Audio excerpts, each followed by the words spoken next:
Welcome to today's episode. I am so excited to introduce our guest, Alice Smith, a physiologist and women's health coach based in the UK. Alice is known for her powerful work helping women reclaim their energy, balance their hormones, and build healthy lifestyles that actually last. With years of experience in holistic health, nutrition, and wellness coaching, she's guided countless women towards feeling strong, confident and in control of their bodies. Today, we'll dive into her journey, her top tips, and what every woman should know about her body.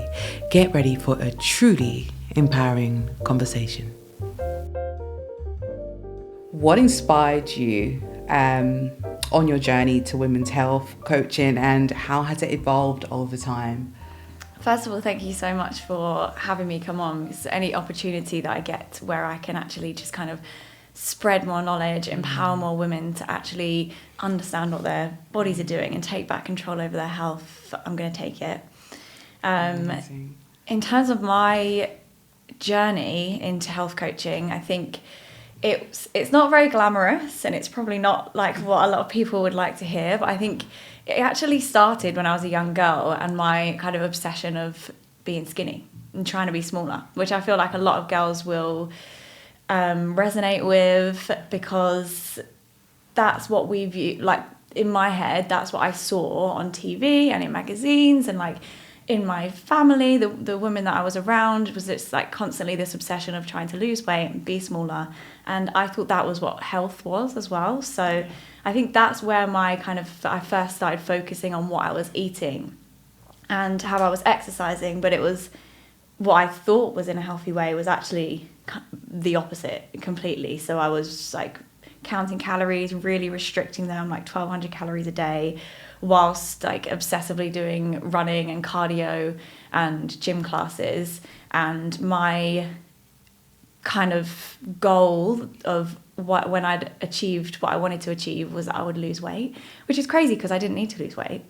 But like it was just so drilled into my head that was what everyone needed to do. That was what I was aiming for. But then luckily that did evolve. Like I went to university, I studied exercise and sports science, and took nutrition modules within that, and went down the more healthcare route, so clinical prescription of exercise and nutrition, and just started learning. It was more towards performance and what we needed to eat and do to improve our sports performance and strength. But I learned a lot more about what nutrients does within our body and what nutrients we actually need. I also went vegan when I was at university, so I had to pay even more attention to what I was eating to make sure I got the good stuff in.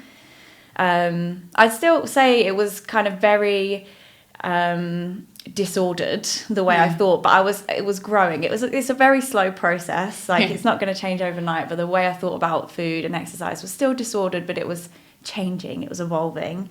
And then I became a physiologist, a health and wellbeing physiologist, and did more qualifications, very focused on nutrition and exercise and lifestyle management for health and optimizing health and reducing the risk of disease. And that's where I really started delving into, okay, everything I know is wrong, or everything I thought is wrong.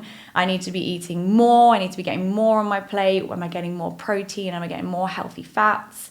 Restriction is actually the reason that I'm experiencing these symptoms that I'm having, and it's actually preventing me from achieving my goals in the gym and exercise. And then once I thought I'd reached like everything I need to know about well-being, I then came off the pill and everything changed. So I'd been put on the pill when I was 14 years old because I had painful periods. So I went to the doctor and they said, this will fix your painful periods. And I was like, perfect, I'll take the pill. Didn't know why it would fix my painful periods. Had no idea what was in the pill, what it was doing. I was 14 years old, but I carried on taking that for 10 years. And then, I came off the pill because I was like, well, I'd started to learn what it was. Synthetic hormones. It's been suppressing my natural hormones for my developmental years. I came off the pill, and 2 weeks out of every month I was anxious, moody, couldn't focus. I would get very painful periods again. Shock horror, it didn't fix my painful periods. So I had to relearn everything about my own body and learn about menstrual cycle awareness, what my hormones were doing at each phase of my cycle, how I could support that, and reduce those symptoms, which I think a lot of people think are just normal. And then I started to notice that the women that I was seeing in my healthcare practice were just the same repeat stories. Everyone was experiencing the same symptoms and not understanding what they were, what was causing them, and having the same experiences when they went to see the doctor of here's some medicine or you've just got to deal with it.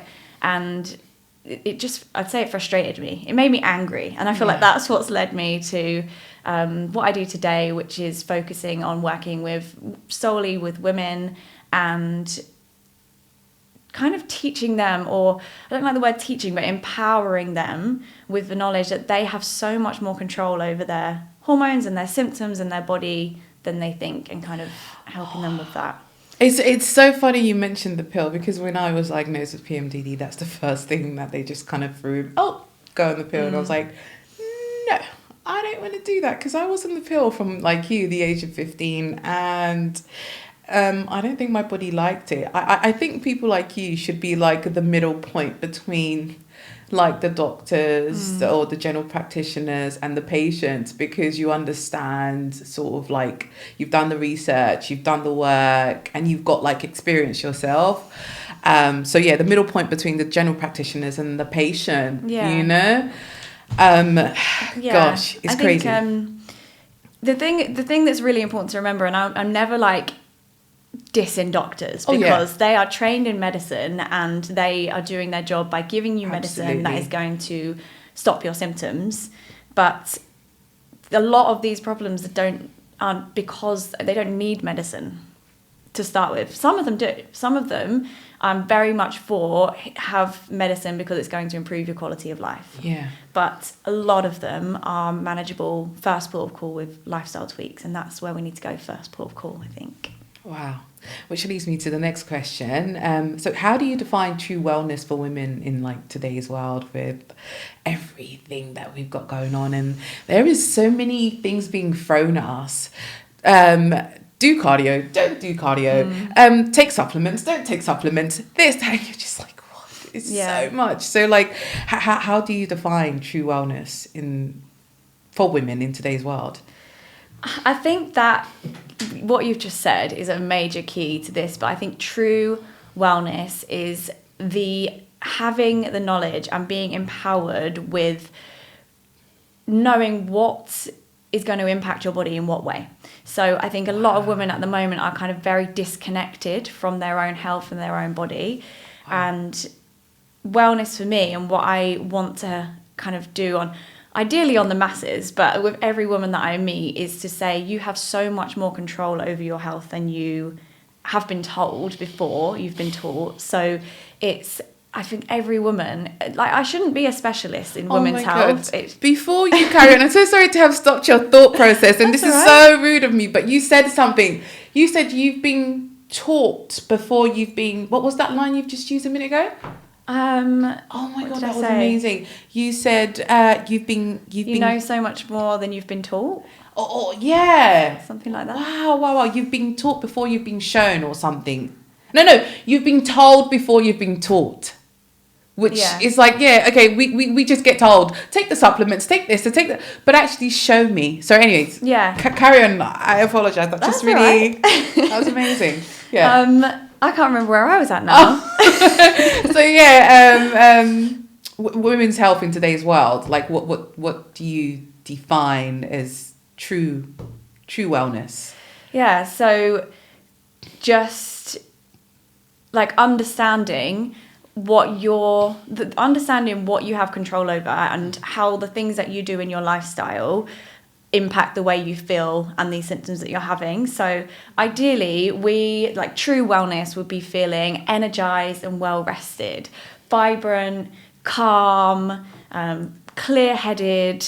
But we know we don't that's unrealistic to feel like that 100% of the time. So I think true wellness is feeling like that 80-90% of the time, but in the 10 to 20% of the time when you don't feel like that, you know why. Like, you understand what could be causing that, rather than it just happening to you and you feeling like you have no control over this. It's understanding that, like, for example, Easter weekend, bank holiday, I went out and I had some drinks, and then the next week I came on my period, but I was feeling quite anxious and haven't really felt like that in a while. But I was kind of like, that's okay, because I completely understand what I've done to make me feel like this. I know that it's not going to last forever, and I also know the things that I can do to help manage this anxiety. And I think that is true wellness, is just having that full power over your own self, your own body, and your own symptoms, and choosing your actions and your habits, knowing how they're going to impact you later on. I agree. I really do, especially with the alcohol stuff. We know that any time I have some alcohol, I'm not going to have the best menstrual cycle. I know that, like, at the end of the month, I'm going to pay for it. Yeah. But sometimes those sacrifices are okay to make. Yeah. What are some of the most common health concerns or maybe patterns you see in women's, in the woman that you support currently?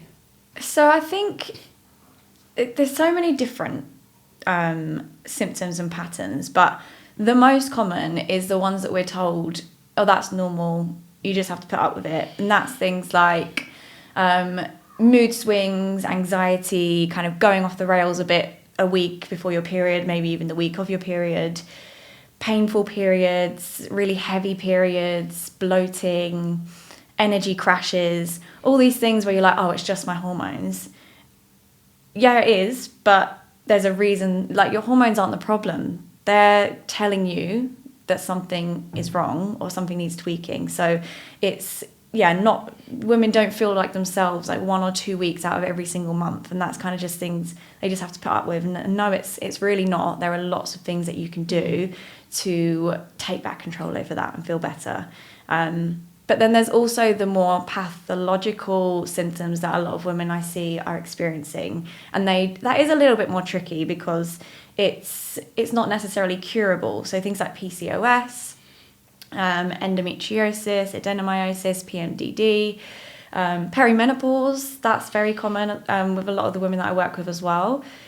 There's no cure, but there are lots of things that you can do to dramatically reduce the symptoms related to that, and even kind of reverse the symptoms related to that, so you don't even experience them anymore. There are lots of things you do have control over. But yeah, I feel like the most common are those ones that we think that's just how life is. Life is, yeah, and that's how it's supposed to be. Which it isn't. We shouldn't all be having like mental breakdowns. No. 2 weeks before your menstrual cycle. Yeah, and a lot of, so for myself, it was 2 weeks out of the month. It was the week before my period, the week of my period. I literally just couldn't concentrate because I was so kind of anxious and overthinking, and I would get really bloated and I would get acne. And that's half of my life, if you think about it. I cannot tell you. That's the same as me. So 2 weeks before my period comes, it's just a mess. The bloating, the exhaustion, sheer anxiety, feeling like you're losing your mind. I'm just thinking, this can't be normal. Like, I can't keep doing this every month. Month in and month out. And then like, there is no cure for this. There's nothing I can do. There must be something I can do. But I keep hearing that, just get your ovaries removed or early menopause, synthetic. I'm like, what? I'm young. Yeah. Why would you? There must be something else. Oh no, you can go on the pill. Yeah. Like, and it's all very normal. And one of the things I noticed is a very male dominated. Women's health is very male dominated, and I wonder if that might be an issue as well. Are they able to sympathize? I don't know. I don't know what the answers are. Yeah. But that's what I was experiencing. Because you've got PMDD, is that right? Yeah. Yeah.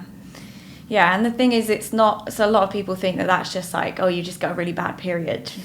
or you've got hormonal imbalances that are causing that really bad period. But it's not. You can have there's no perfect hormonal balance, but you can like have everything working perfectly in terms of how your estrogen and your progesterone are rising and the balance between them, but it's how your brain then responds to those normal hormones.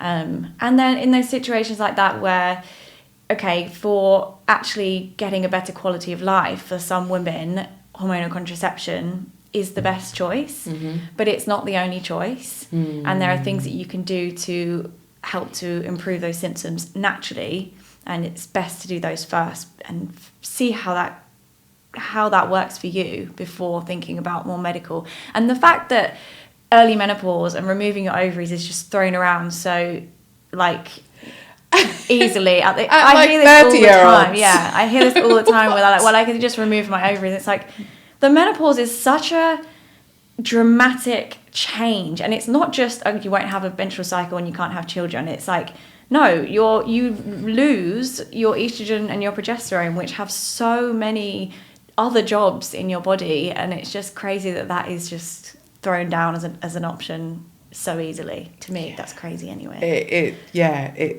I feel like it's a crazy option to just give to people. So how can hormonal imbalances affect both physical and mental health, and how can we begin to address them in a more holistic manner? So I think to answer that question, it's important to know what hormones are. They are these chemical messengers that our body produces, and then they travel through our body in the bloodstream and find their hormone receptor wherever it's aiming for and cause a change. But we have hormone receptors everywhere in our body. So it's not just like estrogen, for example, doesn't just affect our uterus and our menstrual cycle. We have over 300 estrogen receptors. Wow. They're in our brain, in our gut, in our skin, in our bladder. They're everywhere, and they do a job in all of those places as well. So you can imagine if one of those hormones is out of balance, you wouldn't just see one specific change. It was going to impact loads of different things. And as well as that, our hormones they work interdependently with each other. So if there's an imbalance in one, it's then going to have an effect on pretty much all of the others and how they're working as well. Wow. So for example, if cortisol, which is our stress hormone, so if we are under a high amount of stress for kind of a long period of time, and our body is going to prioritize producing cortisol to keep us safe. It has lots of jobs and it thinks it needs to keep us safe from a life or death threat. It's going to prioritize producing cortisol over progesterone, for example. So then your body's not producing as much progesterone. You have low progesterone. You might this would increase PMS symptoms. It changes your cycle irregularity. Your period, like how heavy your periods are. And it's also, so when we produce cortisol, it increases our blood sugar levels. So then we release the hormone insulin in response to that. So this stress has led to high insulin levels. Over time, that can lead to insulin resistance, and then we start to gain weight. We hold more fat around the waist. Our energy levels, are we experiencing these like major crashes because of the effect of insulin. Wow. We then might start to produce more androgens as well, so testosterone, and then this can give us acne and unwanted hair growth and trigger PCOS symptoms. So our hormones are basically so important. They have so many jobs and they all communicate with each other. So an imbalance in one is not just causing one problem, it's causing a cascade of issues. Why are we not teaching this in school? I don't know. Why? Why are we having to find this out like when you're in your 30s and you've just been through hell for the past 10 years? Why? I don't know. And the thing is, I strongly feel that I shouldn't be an expert on the female body. I feel like every female should just know this information. Like every woman should know this information. We should just get taught it. But we're not, so that's, it is a frustration. Pop you in the bag and take you along with me to all of the events I do. Okay, so with symptoms like or conditions like PMDD, what approaches do you use to address them? PMDD and another one that's massive, especially within like the ethnic community, fibroids. Yeah. Like what do you use to address those conditions? So it's really important to look at not just, okay, you have PMDD, or not just you have fibroids. Yeah. What else is going on? Do you have any other symptoms that you maybe haven't linked with your hormones? Because I think that's another thing. When we go to see a GP, we have a 5-minute appointment, and they're like, what is the one thing that I can help you with in these 5 minutes? Okay, I'm going to help you with that one symptom with this one medication. But they don't have the time to do what I do, I guess, answering the question, which is looking at all of your symptoms as a whole, tracking those throughout the month and your cycle as well, to see, okay, do these symptoms flare up at certain times in your cycle? And also looking at your lifestyle and your background. So age and ethnicity are a big key factor in lots of these conditions and symptoms that people get. How are you sleeping? What external stresses might be coming in? So how much alcohol are you drinking? Do you smoke or vape? How much caffeine are you drinking? Looking at your nutrition as a whole, and are you getting enough of the nutrients that are going to help support your energy, support your hormones? How are you moving your body? Because the thing that like a lot of women are told is like cardio, lose weight, you're just going to exercise to get this body type. But actually, sometimes the way we exercise can be detrimental to our health and our hormones and our energy, and can actually just be kind of making symptoms worse. So looking at it as a whole, but also understanding that these, as we mentioned before, these are conditions and they're not necessarily curable. So it's finding ways to manage them as best as possible. So we're kind of getting, like, excluding any other causes. And with PMDD, it can be, as you know, you've done that, I think you've done like your own kind of journey into how to manage it holistically. Yeah, I have, yeah. There are things that are going to flare it up. So removing as much as possible the things that are going to exaggerate the symptoms and flare it up. So reducing inflammation, managing stress, moving your body in a way that supports you, and also getting these right nutrients in. With fibroids, this is a condition related to excess estrogen. So there is kind of a hormonal imbalance that drives the condition. So looking at what you can do to reduce the production of excess estrogen. This might be reducing toxins in the environment, it might be managing blood sugar, and weight management. And it could also be taking steps to increase how well we excrete the estrogen as well. So looking at how many times you go to the toilet, gut health, increasing fiber in the diet, doing things that make you sweat, because we excrete estrogen through sweat as well. So saunas, sweaty exercise, all of this can help. But yeah, I think it's very hard to say what do I do for these conditions, because it's very person-based, like individual for each woman that I work with. But the main factors are looking at their symptoms as a whole, looking at their lifestyle and making tweaks. So we're not going to do a massive overhaul. We're making tweaks that are going to be sustainable and realistic, and things that are actually going to be your new lifestyle, right? It's not like a 12-week diet or fat loss program or intense exercise regime. No, it's going to be your new lifestyle that's going to help manage these conditions for the rest of time. I agree. It is a lifestyle change. You have to. So one of the things that really triggered my PMDD really badly was alcohol. I had to cut it down to like 95%. To the point now where when I have a drink, I'm like petrified of the results, which is taking the fun out of it. But then my diet as well. So I was vegan for a couple of years, then I went back to eating meat. But I noticed that, okay, when I got diagnosed with PMDD in 2024, I was like, okay, I know how important like my microbiomes are, and I need to make sure that those are happy in order for like all my hormones to kind of, you know. So yeah, like I still eat meat, but I've taken out a lot of like just junky. I don't eat junk food. I've taken out like a lot of like carby foods. So I eat a lot of vegetables, a lot of greens, a lot of fruits, and I've noticed that it has worked alongside all the other things that I do, such as like meditation, heavy lifting. That's working for me. The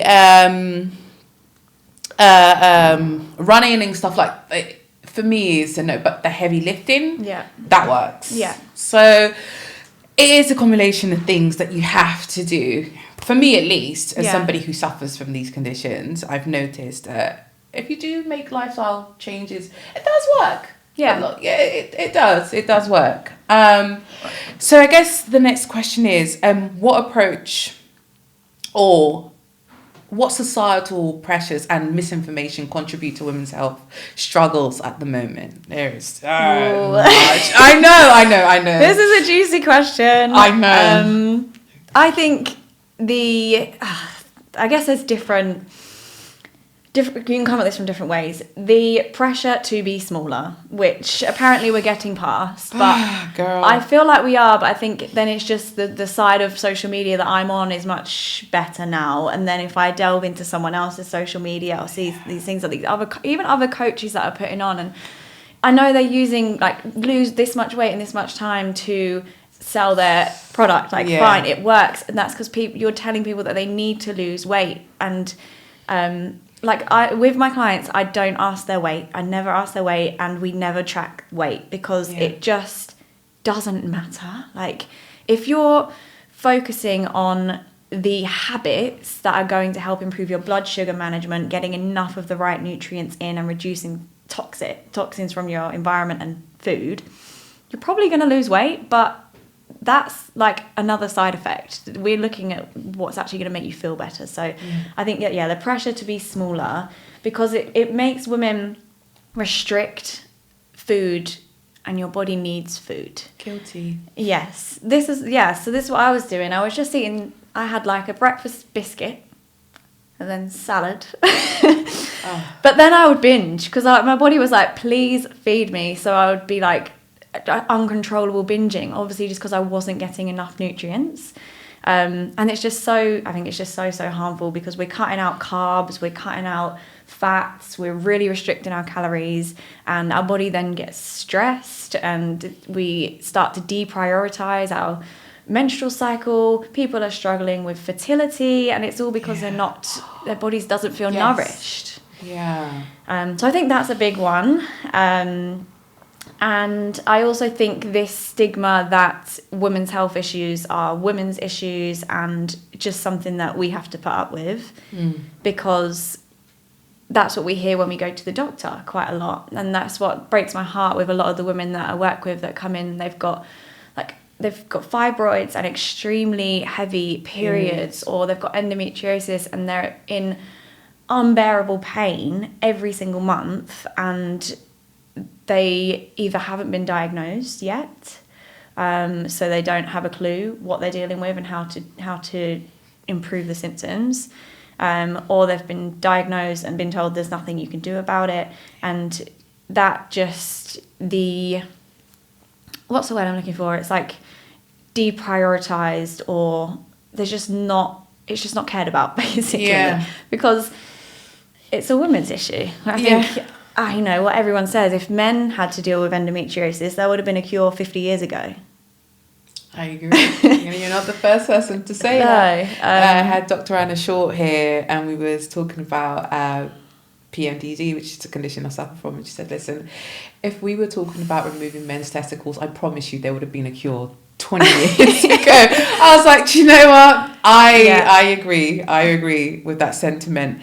And with the fibroids, my mum suffered with fibroids for 20 years.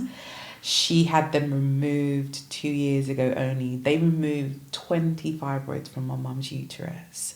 Her periods were so heavy, she would end up in hospital, blood transfusion, she was anemic. And the doctors were just like, Yeah, you know, it got to the point where I had to go to the hospital, to the doctors with her and be like, listen, Something needs to be done. something needs to be done and we're not leaving here, because that's just who I am. And my mum's very different to me. She's very timid, very quiet. And I'm like, no, mum. They took out 20.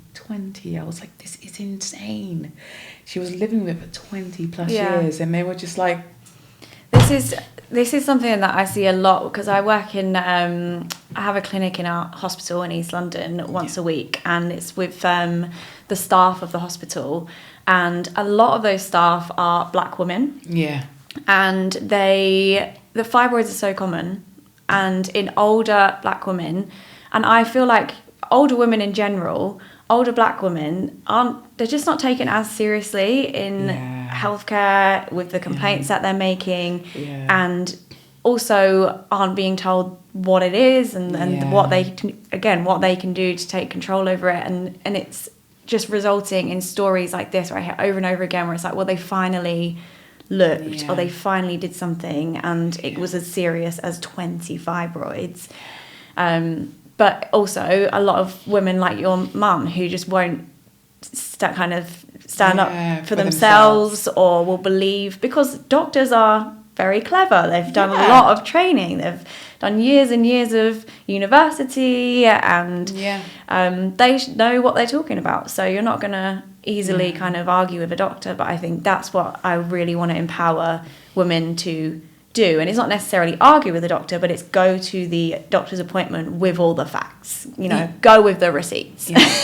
Yeah, and this is what I mean when I say you need to be like the middle person, like between, you know, the doctor and the patient. Well, no, I know what I'm talking about because I've studied and I've read Alice, what she took. I think that's what we need. A lot of cases I am that middle person, but it's taken a long time to get there. But with the women that I work with, especially if it's like perimenopause or a condition that medication or scans or medical treatment is necessary to improve quality of life, I will say, okay, you're going to go back to the doctor and this is what you're going to say, and this is what you're going to say you need these blood tests or you need this scan, and you're going when they say, when they try and kind of argue back, which they probably will in a lot of times because the NHS is under a lot of, it's struggling, they don't have the time, they don't have the resources, so with people that they can, they're going to kind of push them away as much as possible for as long as possible. But you've just got to keep going, and once you put your foot down, they very often, more than not, will do what you've asked. Our NHS. But you know, we've got people like yourself again who are there. I think it's about making sure that we're prioritizing where the funds are going as well, I think, with the NHS, you know. But so the next question, what's one practice or mindset shift you encourage every woman to try? Choosing one is hard. Okay. Can I do two? Oh, you can do as many as you want. The first one is stop using weight as your measure of success in your health, because it has a detrimental impact in most cases. If you're focusing on just weight, use how many times you moved your body that week, use how much more you can lift in the gym, use how many plant foods you got in that week or that day, or rate your energy levels and use that as your scale. I use a smart watch tracker which gives you I ignore the calories, they're not even on my screen, like delete the calories, don't use the weight, but use things like your heart rate variability, which is a measure of your nervous system health and your stress and rest and recovery, and the better that is, it's like the more charged your body is in terms of resources, and there are so many more telling numbers and facts and things that we can use to track our progress with our health that are more beneficial than weight. So throw the scales out. And I think that's one. But we're rewarded. I think it's just so conflicting, honestly. Yeah. We're so rewarded. Oh, you've lost weight. You look so nice. Like, oh, thanks. Mm-hmm. But yeah, it's not healthy. Okay. And throw away the calories. The second one is to find a way to be more in tune with your body. So Breath work is something that I ask all my clients to try and give a go, and most of them will love it and stick with it, because it's one of the only ways we can immediately change the physiology in our body, because it helps to relax our nervous system. So every time we exhale, it stimulates our vagus nerve, which is the main nerve of the rest, recover, relax part of our nervous system. So if we are purposefully slowing our breathing, doing a full deep exhale, that is like massaging our nervous system and relaxing it, and it reduces cortisol, it reduces adrenaline, it reduces our blood pressure, our more logical thinking part of our brain takes over, and we take a few more seconds to process information. We're more rational, we are less kind of reactive and irritable, and that's literally by just changing the way that you breathe. So this is a tool that has been so helpful for me, and so I really ask women that I work with to give it a go, because you can change everything just by changing the way that you breathe. Yeah, I do. I don't know if you've heard of Dr. Joe Dispenza. Yeah. Have you heard? I do a lot of his like meditations and breath work, and honestly, it has really changed. I would advise and recommend it to anybody. So yeah. How do you guide clients in reconnecting with their bodies after years of disconnection or frustration, you know? I love that word, like connecting with the body, because your body literally tells you everything you need to know about what's going on if you understand how to kind of listen to it. One of the things that's been like life-changing for me, and that I work through with my clients that are pre-menopause, is menstrual cycle awareness, and understanding that where you're at each phase of your cycle is going to affect how you feel, maybe your focus, your energy levels, and your mood slightly. And that is very normal and manageable and fits in with life just fine. But we can do things that then support those phases. And we can even go as far as like looking ahead in our calendar and being like, oh, when can I fit this event in? Or when should I do this? When am I going to feel best in my cycle? And I might schedule that around like week 2, feeling great, follicular phase. And then understanding that during your menstrual phase and just before, your body would love it if you rested a little bit more. Maybe you allow yourself to sleep in rather than getting up and going to the gym. But just understanding that it's very normal to feel these shifts, and that really helps. So before, I might be like, why can't I focus? What's going on? There's something terribly wrong with me. I'm so frustrated. Whereas now it's like, this is probably because I'm ovulating today and my body doesn't want me to sit in this room and look at a screen. It wants me to be out and talking to people. And that's like completely fine. And maybe I will do a little bit less long form work and go and do something else that's going to be a bit more full of energy, and I feel less frustrated, and I can kind of give myself permission to feel certain ways. And even like that, giving yourself permission and understanding why takes so much pressure and stress off yourself, and it improves your productivity, and you can improve your energy levels and your relationship with yourself, your relationship with others, just understanding how your hormones are changing and how they're going to impact you. So that's an amazing way to connect and reconnect with your body. And then things like the breath work, meditation, mindfulness, actually creating that space to check in with yourself rather than keeping your brain busy constantly, always looking for something to keep yourself busy. Otherwise, because a lot of women will be like, well, I don't want to kind of be alone with my thoughts, you know. But not good. But yeah, giving yourself that time to check in with yourself and how you're feeling and wondering why you might be feeling that way. It's just, it's a process. It's learning to get to know yourself and how you feel. I'm still flabbergasted as to how this isn't like a part of like the curriculum at schools, colleges, like even as far as universities. Like, Yeah. when it's so important and it makes such a huge difference, not just in like people's personal lives, but like in society. Think about it, right? If you suffer from a condition like PMDD,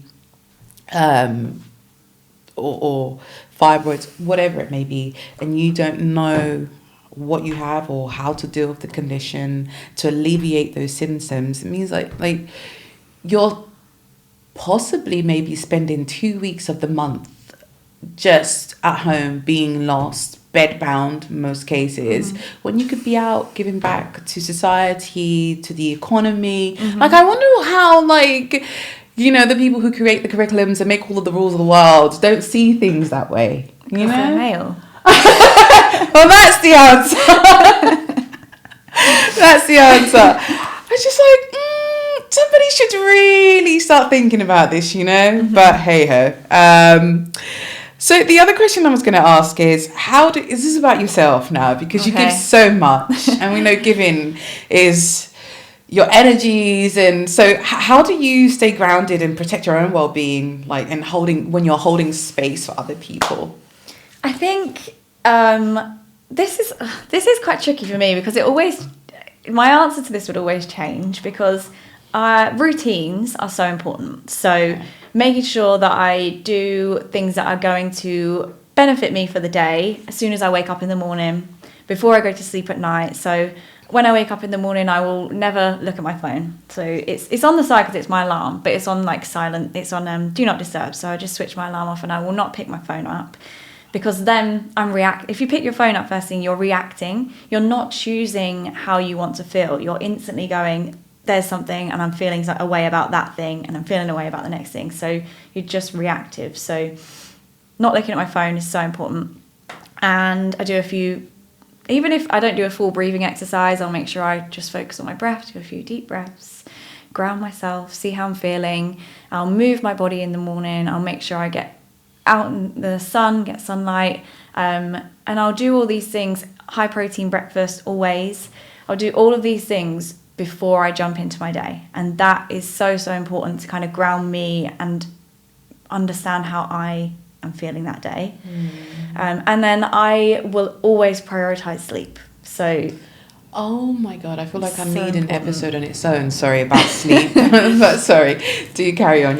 No, there's just it is so, so important to everyone. And I literally know that if I don't get enough good quality sleep, the next day I'm going to be like more hungry, more snappy.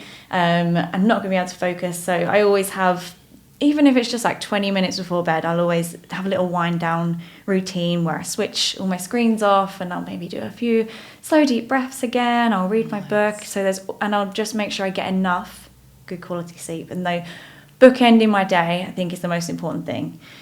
Other than that, though, I hate routine. If I'm like doing the same thing, getting up, doing the same thing every single day, I go crazy. So it's literally just having those bookends of the good morning routine, the good evening routine. And then throughout the day, I like to be more spontaneous, like go with the flow. I like to do different things, work from different places. And that's what keeps me kind of excited and feeling more positive and energized.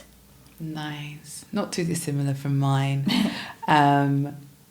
You mentioned sunlight there. How important is sunlight, getting the sun and being out in the sun? Because obviously vitamin D and stuff, but like, why is it so important? So vitamin D, vitamin D. A lot of people are deficient in vitamin D, especially in the UK, because we don't see the sun enough. The darker your skin as well, the more likely you're to be deficient. If you're covering up your skin all the time, you're likely to be deficient in vitamin D, and that can exaggerate PCOS symptoms, endometriosis.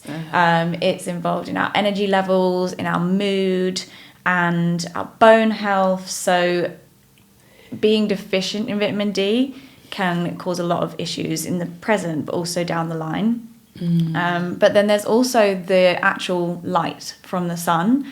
It has an impact on our hormones. So when we see sunlight, it tells our body that it's daytime. We have these like clocks, basically internal clocks behind our eyes, and then they send messages to all the other internal clocks and all the cells of our body to tell us what time of day it is and how we should be feeling. And the sunlight means that we feel awake and energized, and it really helps us to feel sleepy when we should feel sleepy later on in the day as well. Nice. It helps to regulate our cortisol, so it's high when it should be and it comes down when it should, and our melatonin, which is our sleep hormone, later in the day. So it has a big part to play. And I know everyone, like in British summertime, everyone is ecstatic all the time, and it's just because it's because I think the benefit that we get by having horrible winters is that we just get like extra happiness when it's summer, whereas I think people that live in sunshine all around, it's more like that happiness is spread over the year, whereas ours is like pushed all just 2 weeks where we're just in bliss. It's nice. So the final question I'm going to ask you is, what is the one message you hope your listeners or our listeners take away from this episode in terms of their health, well-being? I think it would just be to know that you have way more control over your hormones and your health and your energy than you have been told. So take action, learn more, do your research, work with holistic health coaches, and it's just that empowerment that you don't have to put up with the way you're feeling at the moment. You've got way more power, you've got way more control than you think. Wow, you have been amazing. I've learned so much. I'm going to say it again, I think there needs to be a curriculum in school for this, and I hope that you're a part of creating this curriculum, because this is insane that we're having to have these conversations and that people like you have to exist, unfortunately. But I mean, it's given me a job. So where could people find you? Where do we find you? So I am at Alice in Wellness on Instagram, and my website is inwellness.life. I am actually hosting one of my signature workshops on menstrual cycle awareness. So learning to understand what your hormones are doing at different stages of the cycle, how you can support these for better energy, better productivity, better relationships, and also what you can do to support a healthy cycle as well. So focusing on nourishment and movement. So I'm hosting that workshop on the 17th of June in the evening, and you can sign up via my link in my bio on my Instagram. Amazing. It's going to be on my website as well. I've done this. This is the workshop that I do the most on repeat, and it's the one that people request the most as well. And I think it's just because as women, it feels so good, and so you feel so empowered, understanding what your body's doing and like living with it, living in flow with it, just feels way more natural. It's like, rather than feeling like you're trying to swim against the tide all the time, you actually just kind of let go and like float with it, and it just life-changing. Thank you so much, Alice, and we hope to have you back here again soon. Thank you so much for having me. Thanks again. Bye.